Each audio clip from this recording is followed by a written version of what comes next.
Hey, my name is Ethan. I'm 28.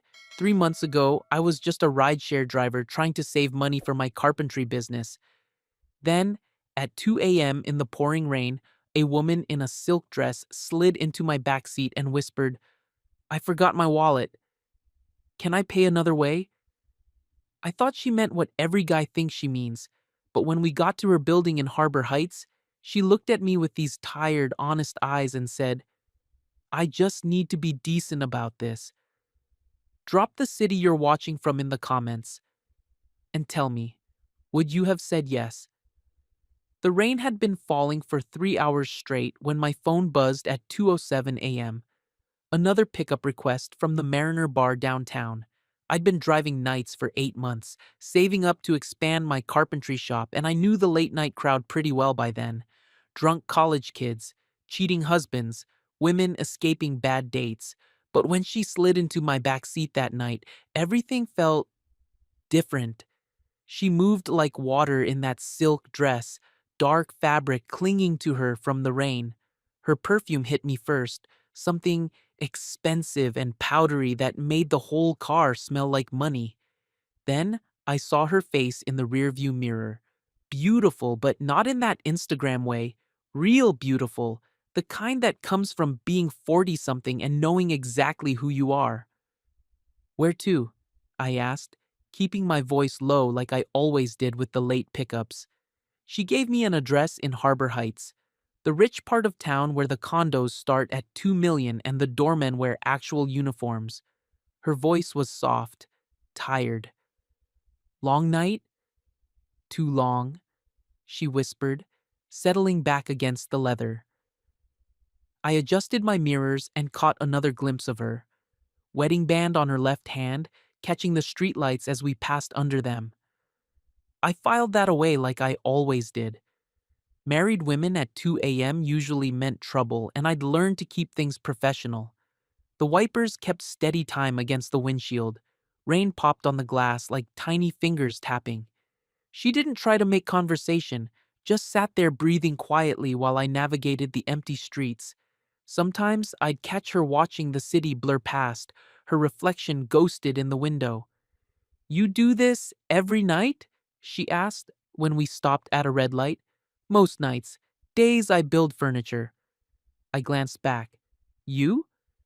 Tonight was a charity thing. Ran late. Her laugh was soft but empty. Much later than expected. Something in her voice made me want to ask more, but I didn't. Rule number one of night driving: people tell you what they want to tell you. Nothing more. When we pulled up to her building, she leaned forward, close enough that I could smell her shampoo mixed with that expensive perfume, close enough to see her hands trembling slightly as she reached for her purse.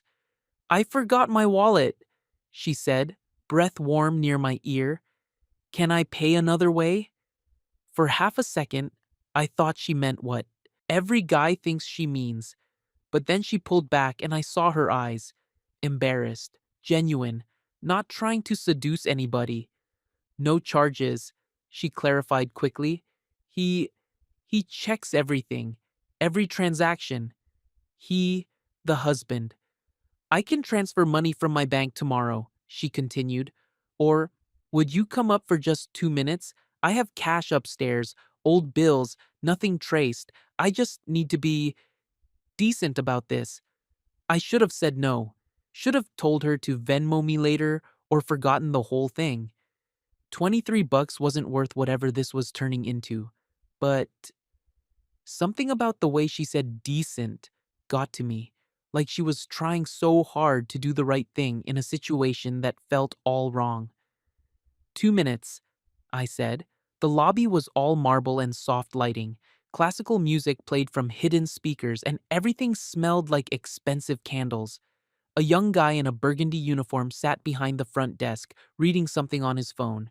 She signed the guest log with just her initials, AP, while I tried to look like I belonged there. The doorman, his nameplate said Luis, glanced between us with curious eyes but didn't ask questions. Evening, Mrs. Pierce, he said politely. Luis, this is. She paused, realizing she'd never asked my name. Ethan, I offered. Ethan's helping with a small repair, she finished smoothly. Just for a few minutes. Luis nodded and pressed the elevator button. The doors opened with barely a whisper. Her condo was on the 14th floor. When she opened the door, I stepped into another world. Floor-to-ceiling windows looking out over the harbor. White leather furniture that probably cost more than my truck. Kitchen island made from some kind of stone I couldn't pronounce. But it felt empty, like a magazine photo waiting for real people to move in. Tea? She asked, already moving toward the kitchen. I know it's late, but sure. I watched her fill an electric kettle, her movements precise and practiced. She knew exactly where everything was, but somehow she looked like a guest in her own home. I'm Alexandra, by the way. Alex. She pulled two mugs from a cabinet. I should have introduced myself properly. Ethan Vale. And you don't owe me any explanations. She paused, kettle cord in her hand. No, I suppose I don't. But something in her face said she wanted to give them anyway. While the water heated, she disappeared into what looked like a home office. I heard drawers opening, papers rustling. When she came back, she had a small tin in her hands and her cheeks were pink with embarrassment. Emergency fund, she said, counting out bills with fingers that shook just slightly. 23 for the ride plus tip? I took just the fare. 23's fine. The kettle clicked off, and she poured hot water over tea bags that smelled like peppermint. We stood on opposite sides of the kitchen island, steam rising between us like a wall. The charity thing, she said quietly. It wasn't a lie. Harbor Children's Foundation. We raised money for art programs. She wrapped her hands around her mug. I've been doing it for 6 years now. That's good work. It is. She sipped her tea, studying me over the rim. You said you build furniture? Custom pieces mostly. Tables, bookshelves. Nothing fancy, but people seem to like them. I'd like to see them sometime. The words hung there for a moment, both of us realizing what she just said, what it might sound like. I mean, she started. I know what you meant, but I wasn't entirely sure I did. The elevator chimed from somewhere down the hall. Alexandra's eyes widened, and she set down her mug so fast tea splashed on the counter. He's early, she whispered. My chest tightened. Back exit? She pointed toward a door near the pantry. Service elevator. Luis will... I'll figure it out. I was already moving, leaving the mug on the counter. Thank you for the tea. Wait. She grabbed a cashmere scarf from the back of a chair and pressed it into my hands. You'll get soaked. The scarf was soft and warm and smelled like her perfume. I wanted to say something, but footsteps echoed from the main hallway. Keys jingled against the front door. The service elevator was smaller, older, and smelled like cleaning supplies. Luis appeared as the doors opened, clipboard in hand like he'd been doing routine checks. Loading dock, he said quietly, leading me through a maze of gray concrete corridors.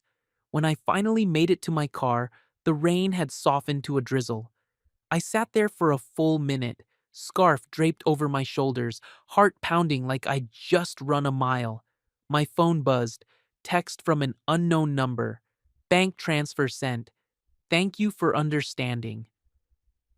I was about to reply when another message came through, a photo this time. High-end woodworking tools laid out on what looked like expensive wrapping paper. For your shop. No card involved, as promised. I stared at the image until my phone screen dimmed. Tools I could never afford, wrapped like a gift, paid for with cash that wouldn't show up on any statement. By morning, after 6 hours of restless sleep, I'd convinced myself it was over.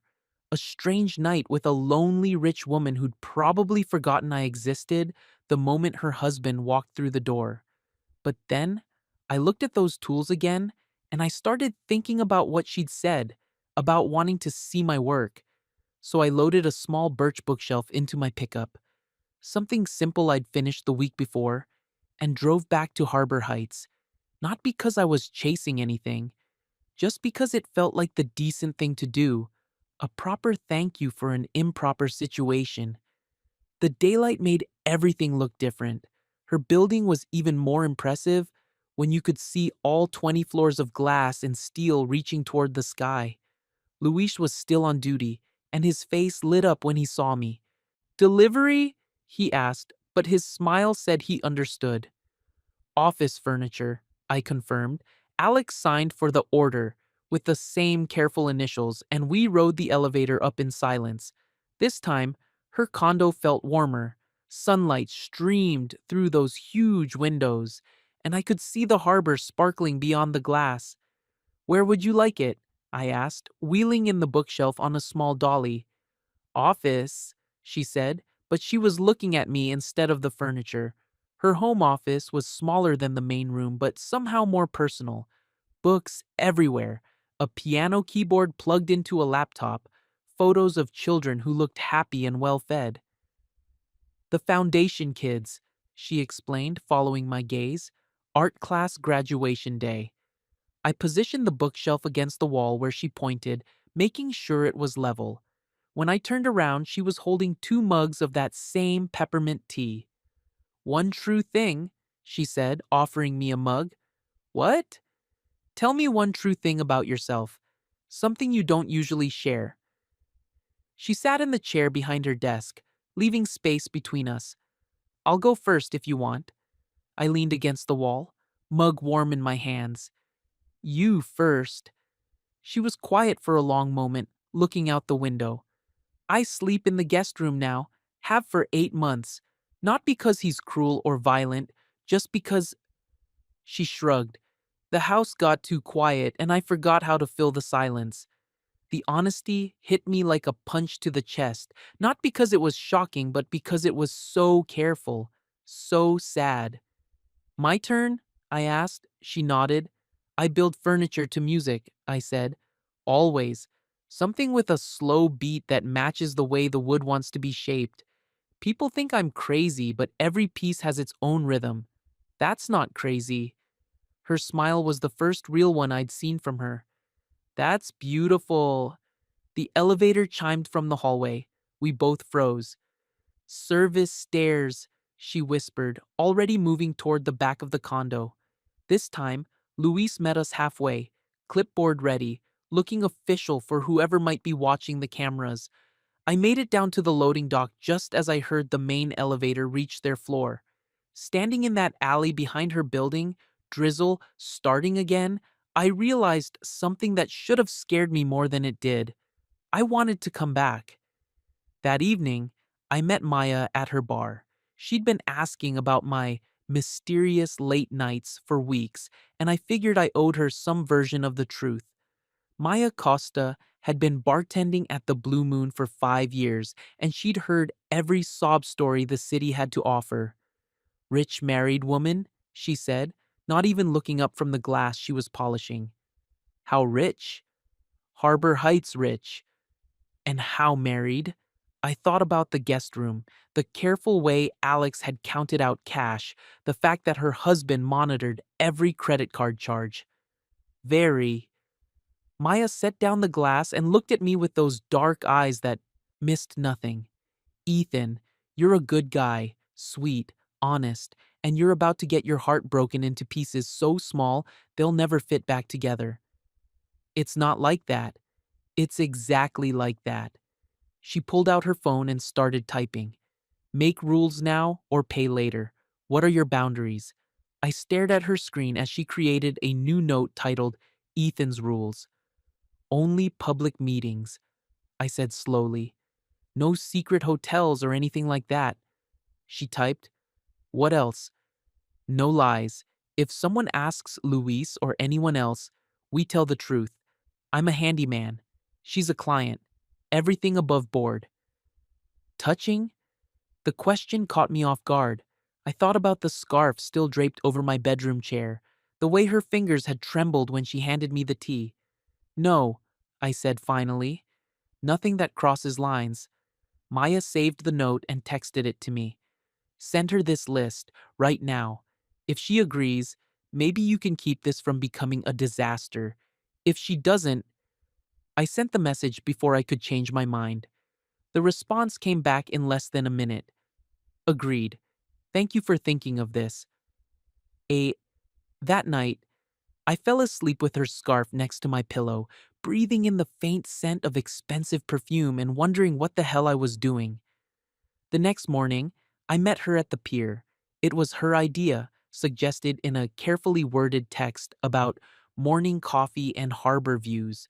Public, innocent, two people who barely knew each other sharing a bench and watching the boats come in.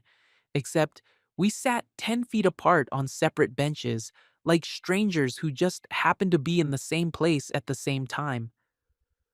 One true thing, she said, sunglasses covering her eyes as she sipped coffee from a paper cup.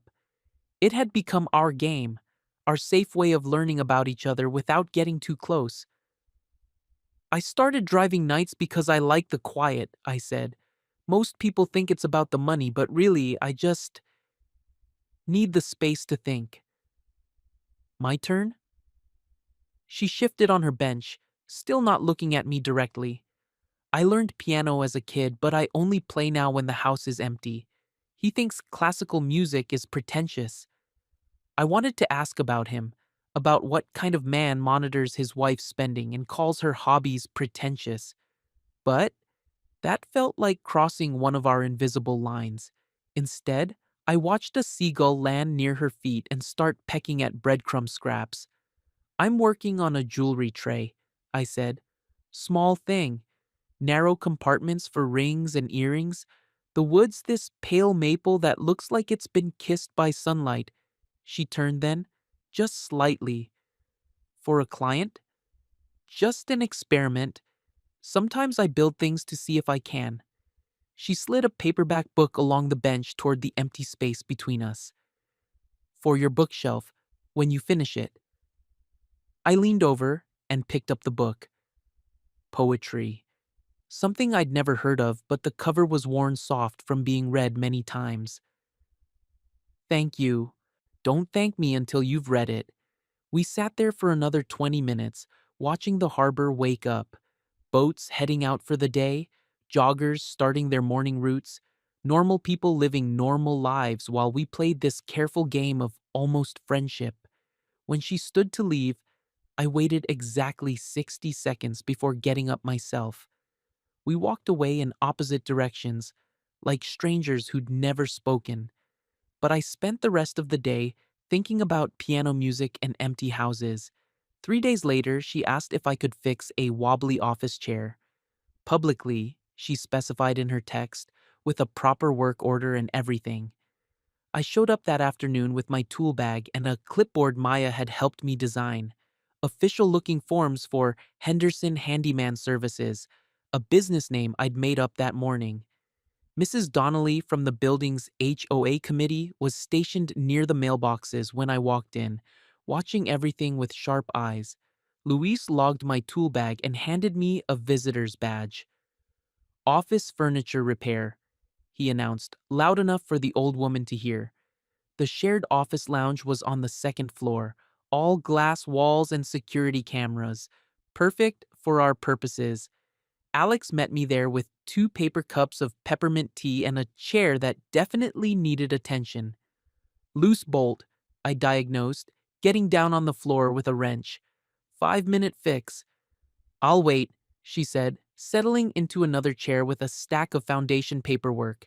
In case you have questions.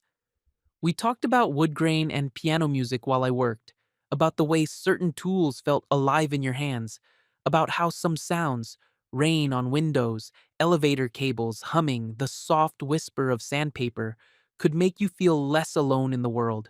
Normal conversation, nothing a security camera could flag as inappropriate. But when the elevator dinged and we heard voices in the hallway, his voice, specifically, we both went very still. You should go, she whispered. I packed my tools quickly and slipped out through the main entrance with a group of other residents. Official, documented, nothing to hide. But that evening, safe in my workshop above the carpentry shop, I found myself thinking about the way she'd gone quiet when she heard his voice, the way her shoulders had tensed like she was bracing for something. My phone buzzed. Thank you for the chair, and for making it look so normal. A. I typed and deleted a dozen responses before settling on something simple. Anytime. I mean that, she replied.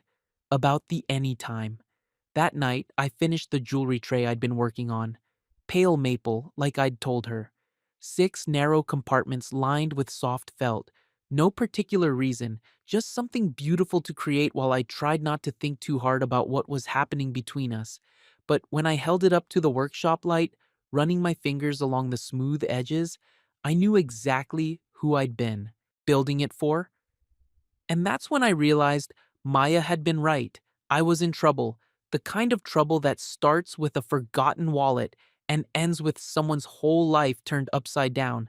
But Alex had said anytime, and God help me, I was starting to believe her. The next week felt like walking on glass. Every text was carefully worded, every public meeting choreographed down to the minute. We'd developed a system. She'd text about needing something fixed or delivered.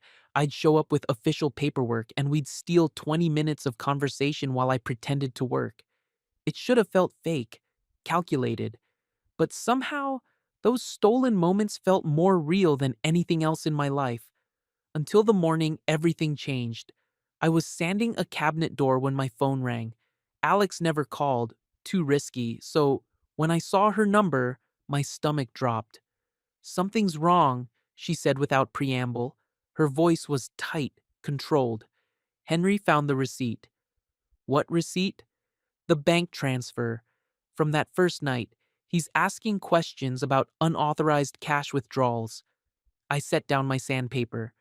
What did you tell him? That I donated extra to the foundation. Cash contributions for families who needed immediate help. She paused. He didn't believe me. Through her phone, I could hear a man's voice in the background. Calm, but insistent. The kind of calm that felt dangerous. I have to go, she whispered. Just be careful. He's hiring someone to look into things. The line went dead. For the next 3 days, I didn't hear anything.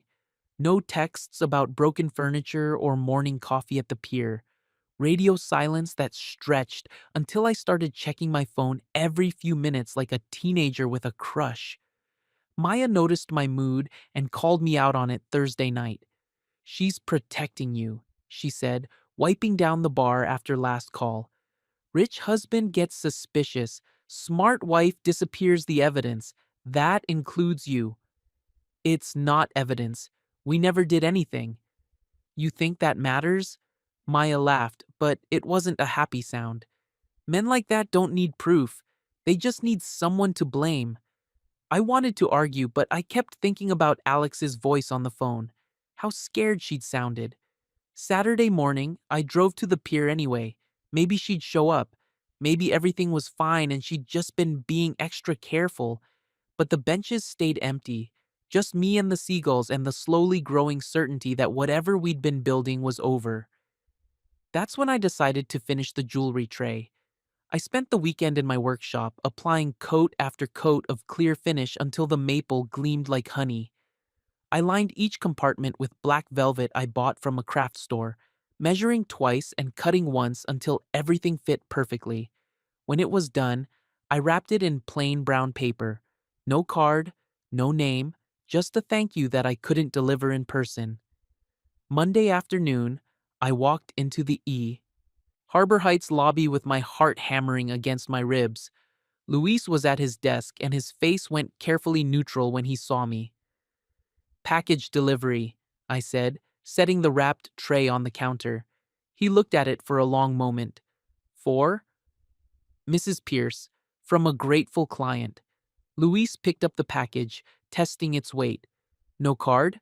She'll know who it's from. He nodded slowly and placed it on the shelf behind his desk with the other deliveries. I'll make sure she gets it. I was halfway to the door when he called my name. Ethan. His voice was quiet. Maybe wait a few days before any more deliveries, just until things settle down. Understood? I drove home feeling like I'd just said goodbye to something I'd never really had in the first place. But that night at 2:03 a.m., I was driving past her street when I saw it. The porch light, blinking in a pattern we'd joked about weeks ago. Two short flashes, pause, one long flash. It was something silly she'd done in the elevator once, pressing the button for her floor in rhythm like Morse code. Our code, she'd called it, laughing. I parked 3 blocks away and walked through the drizzle, hood up, hands shoved deep in my pockets. The building's lobby glowed warm and golden through the rain-streaked windows.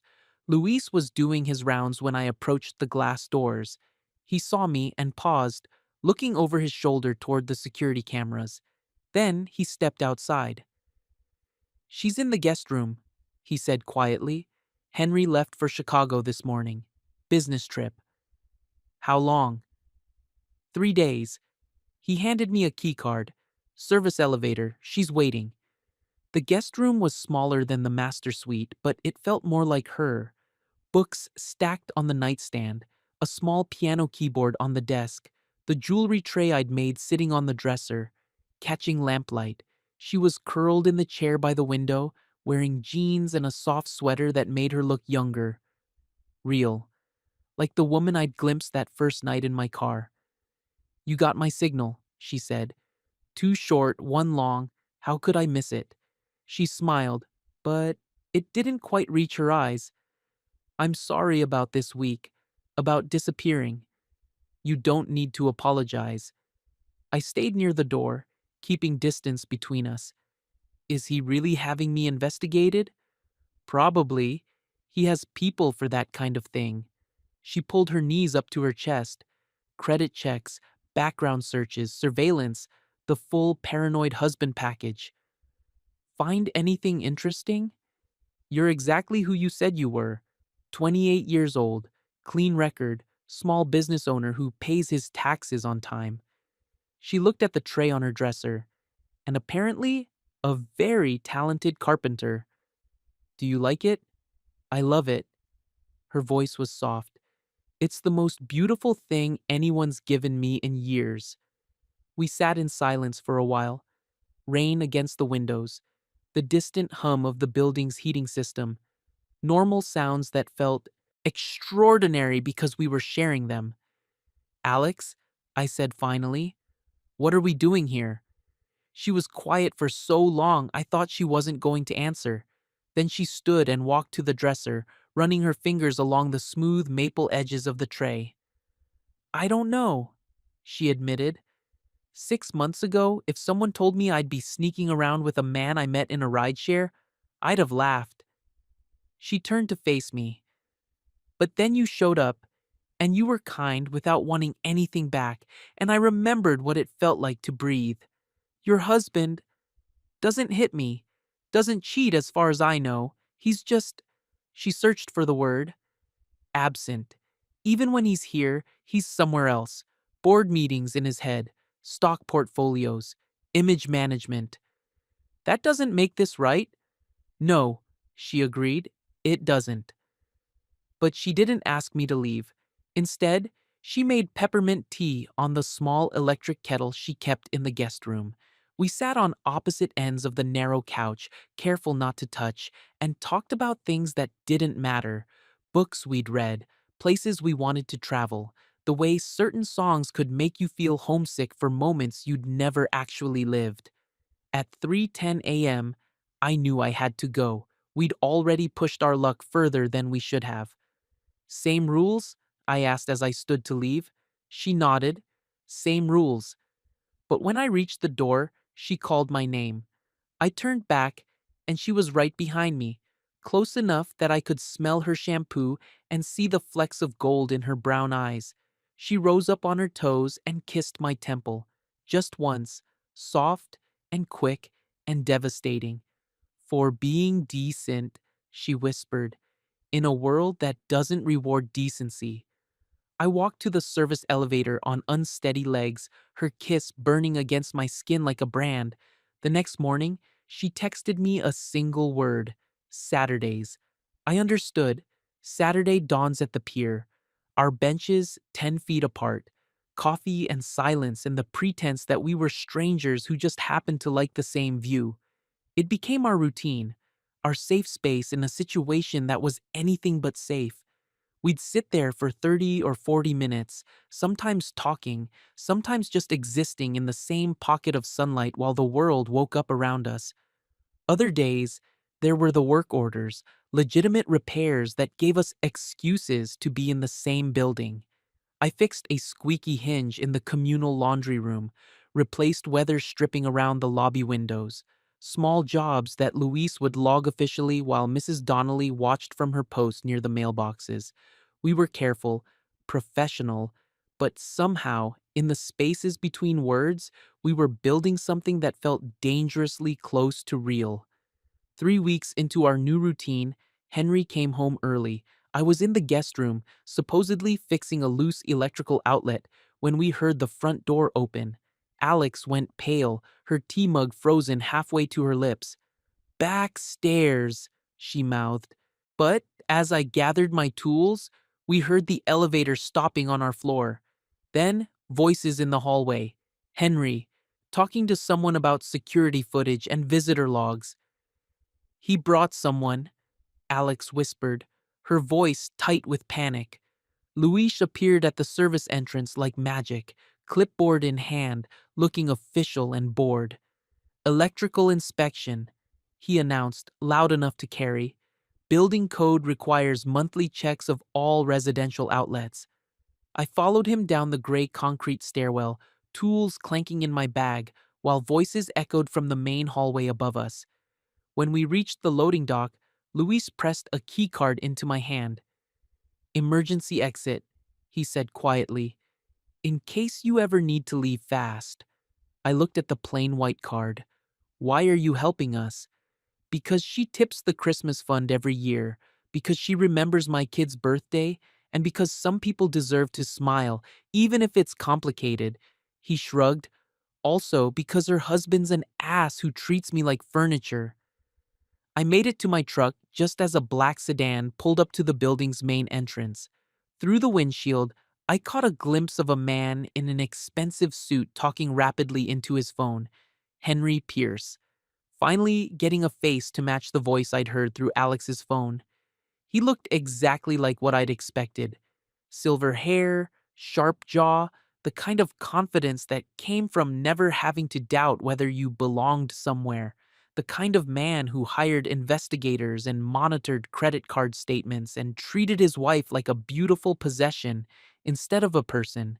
My phone buzzed. "Don't come back for a while." "Not until I say it's safe." How long is a while?" I typed back. The response came 20 minutes later. Just one word: weeks. For the next month, I threw myself into work. Took on bigger projects: a dining room set for a young couple in the suburbs, built-in bookshelves for a downtown law office, things that required long hours and complete concentration, leaving no time to think about Harbor Heights or peppermint tea or the way Alex's eyes lit up when she talked about the foundation kids. Maya watched me work myself into the ground with the patience of someone who'd seen this movie before. "You're making yourself crazy," she said one night, finding me in the workshop at midnight, sanding the same piece of oak for the third time. "I'm staying busy." "You're punishing yourself for wanting something you can't have." She pulled up a stool and sat across from my workbench, which is very Catholic of you, but also very stupid. What am I supposed to do? Show up at her building and demand to see her? Get Louise fired and her marriage blown up because I can't handle being patient? No, but you could stop acting like this is your fault. I set down the sandpaper and looked at her.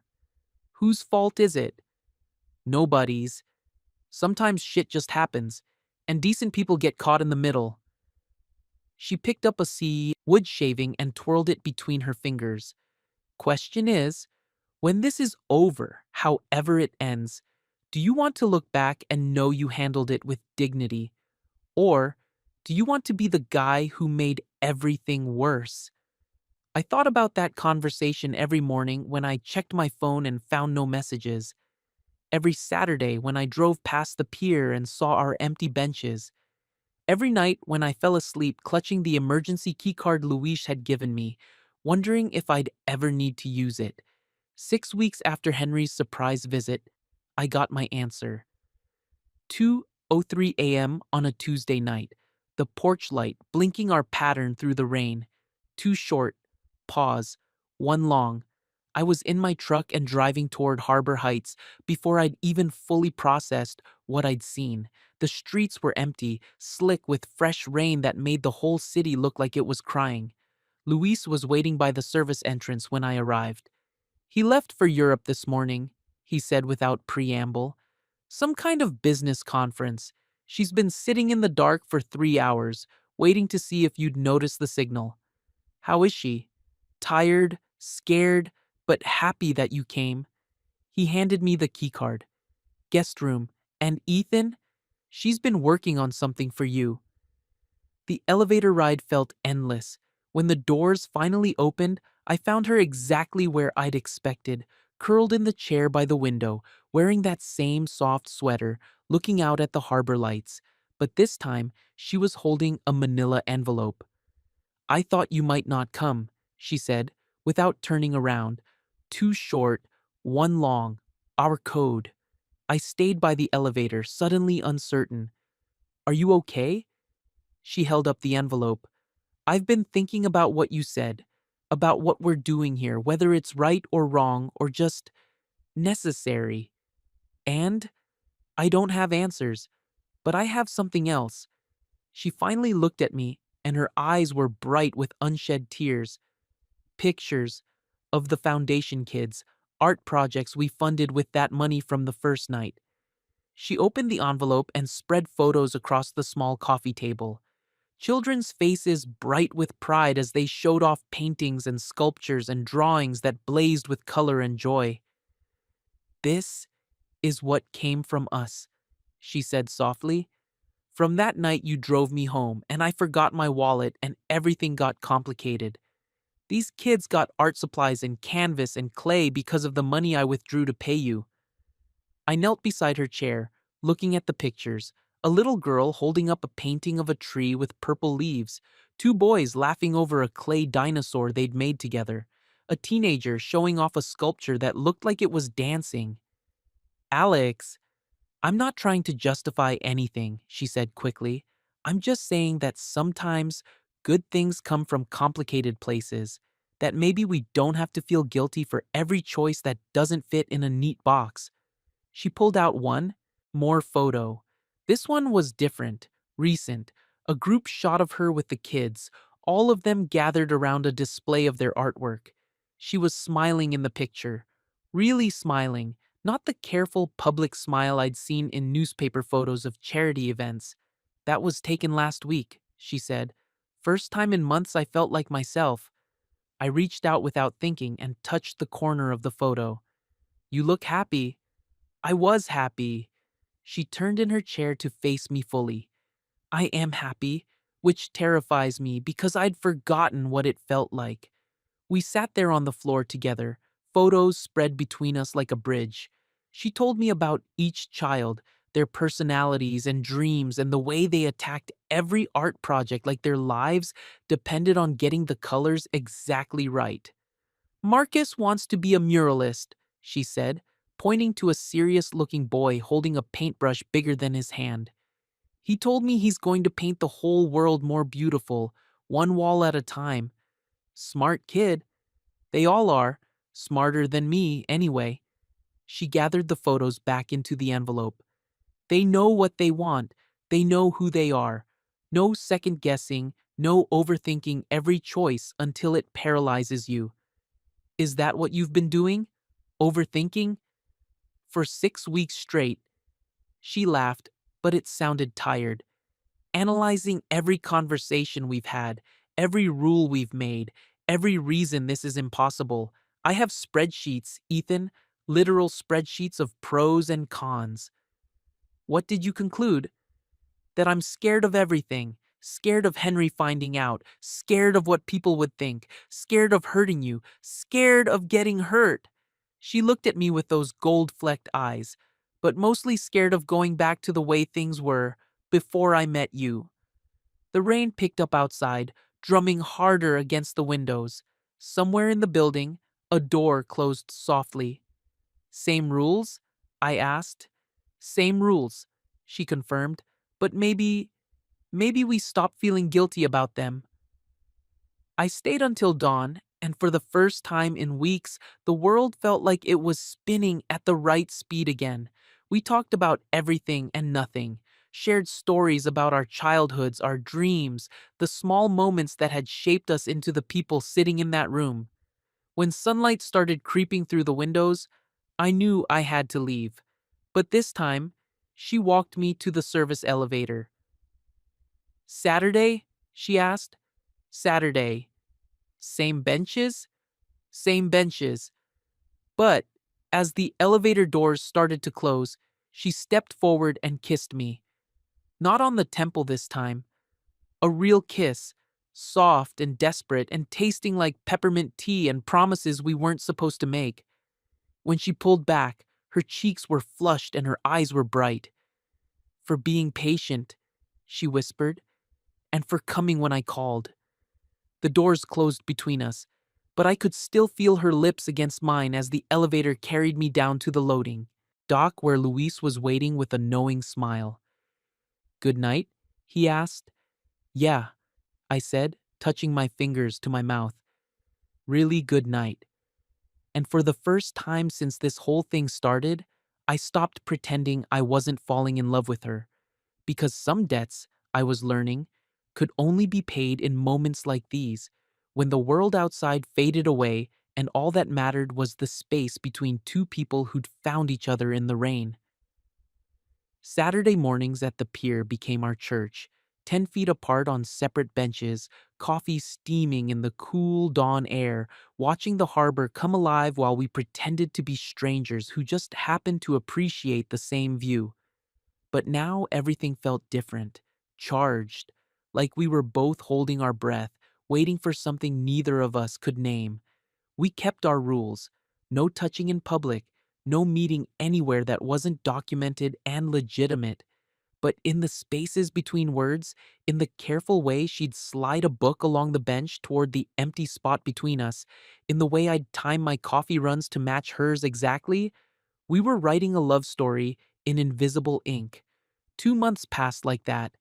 Perfect, careful, impossible months where we learned the rhythm of each other's breathing and the way her laugh sounded when she forgot to be guarded. And then Mrs. Donnelly started taking pictures. I should have seen it coming. She'd been watching from her kitchen window, noting patterns, keeping logs like some kind of HOA spy. When the first email went out to the building residents about suspicious loitering and irregular foot traffic, I knew our time was running short. Alex forwarded me the message that same day. Subject: Maintenance of Community Standards. Dear residents, it has come to the attention of the board that certain individuals have been using our common areas for unauthorized meetings. While we appreciate the professional services provided by various vendors, we ask that all scheduling be done through proper management channels. She's building a case, Maya said when I showed her the email. Old ladies like that, they've got nothing but time and binoculars. What kind of case? We're not doing anything illegal. You're disrupting her perfect little world. That's enough. The next Saturday, Mrs. Donnelly was waiting at the pier when I arrived, set up on the bench between Alex and mine with a thermos and a newspaper, blocking our usual configuration. Alex showed up 10 minutes later, saw the situation, and kept walking. Smart, professional. But I caught the disappointment in her shoulders as she disappeared around the corner toward the harbor walkway. That's when I knew we needed a new plan. The solution came from Luis, of all people. He pulled me aside the next week when I came to fix a broken light switch in the community room. There's a service entrance on the north side of the building, he said quietly. Loading dock access. She could slip. Out there early morning. Meet you at the old diner on Pine Street. Nobody from the building ever goes there. You've thought about this.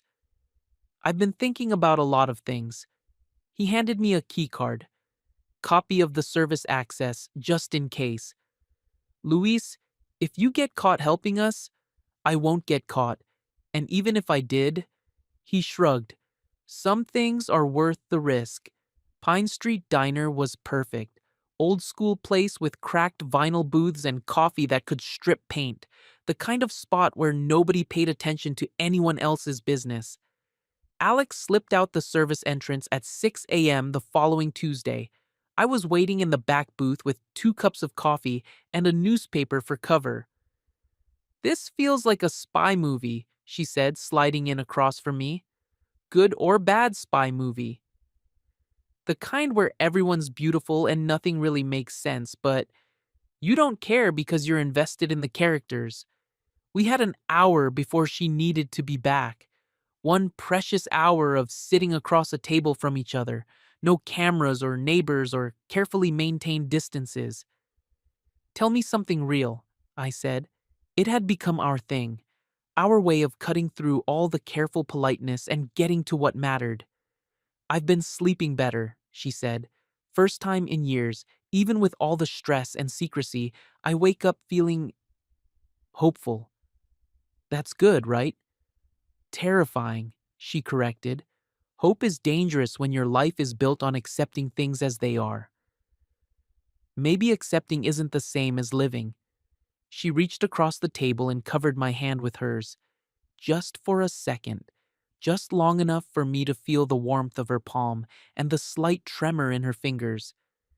Your turn, she said. Something real. I looked at our hands, mine large and calloused from years of carpentry, hers soft and elegant with that wedding band that caught the diner's fluorescent light. I'm in love with you, I said. I know I shouldn't be. I know it's complicated and impossible and probably stupid, but I wake up every morning thinking about peppermint tea and the way you laugh when you forget to be careful. She was quiet for so long, I thought I'd ruined everything. Crossed the line we'd been so careful to maintain. Then she smiled, small and sad and beautiful. I'm in love with you too, she whispered, which is the most terrifying thing I've ever admitted out loud. We sat there in that shabby diner booth, hands almost touching across chipped formica, and for just a moment the whole world felt possible. But moments like that can't last. Not in the real world, where neighbors take pictures and husbands hire investigators and love doesn't always win. The end came, as I should have known it would, with an email. Subject: Final Notice. Violation of community standards. Mrs. Pierce. Photographic evidence has been collected documenting repeated unauthorized meetings with non-resident individuals in building common areas and surrounding public spaces.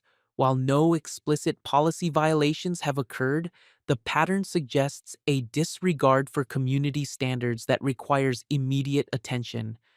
There were photos attached, grainy, long-distance shots of us at the pier, me entering and leaving the building, Alex walking to Pine Street Diner. Nothing explicit, nothing that proved anything beyond what anyone could see. Two people who spent time in the same places. But in the context of Mrs. Donnelly's carefully worded complaint, the photos told a story. Alex called me that night, voice tight with controlled panic. He's seen the email, the photos. He's asking questions I can't answer without lying. What did you tell him? That you're a handyman I hired for some personal projects, that the foundation sometimes meets informally to discuss fundraising. She paused. He didn't believe me. What's he going to do? I don't know. But Ethan, we have to stop, at least until this settles down. No more meetings, no more work orders, no more anything that gives him ammunition. I wanted to argue, wanted to say we could be more careful, find better ways to hide, but the fear in her voice stopped me. For how long? I don't know, she said again, and I could hear tears she was trying not to shed. Maybe, maybe this is the universe telling us we've pushed our luck as far as it goes. Alex, I have to go. He's coming back upstairs. The line went quiet for a moment. Thank you for everything, for making me remember what it felt like to be chosen. She hung up before I could tell her she was wrong, that this wasn't the end, that somehow, some way, we'd figure out how to keep what we'd built. But as days stretched into weeks with no word, no signals, no accidental meetings at the pier, I started to think maybe she was right. Maybe some stories don't get happy endings, maybe some debts can never be fully paid. But late at night, when I couldn't sleep, I'd hold that service entrance keycard and think about peppermint tea and the way she'd kissed me in the elevator, about foundation kids painting the world more beautiful, and a woman who'd learned to hope again in a guest room filled with books and quiet music. And I'd remember what she'd said that first night in the diner. Hope is dangerous when your life is built on accepting things as they are. Some dangers I was learning are worth the risk, even if it means waiting in the dark for a porch light to blink twice, pause, and blink once more. Even if it means believing that some debts are paid not in money or favors, but in moments when two people find each other in the rain and decide that kindness, quiet, careful, impossible kindness, is enough to build a life on. Still here, I typed into my phone, sending the message to a number that might not exist anymore, and in the darkness of my workshop, surrounded by the smell of sawdust and the tools she'd given me that first night, waited for an answer that might never come.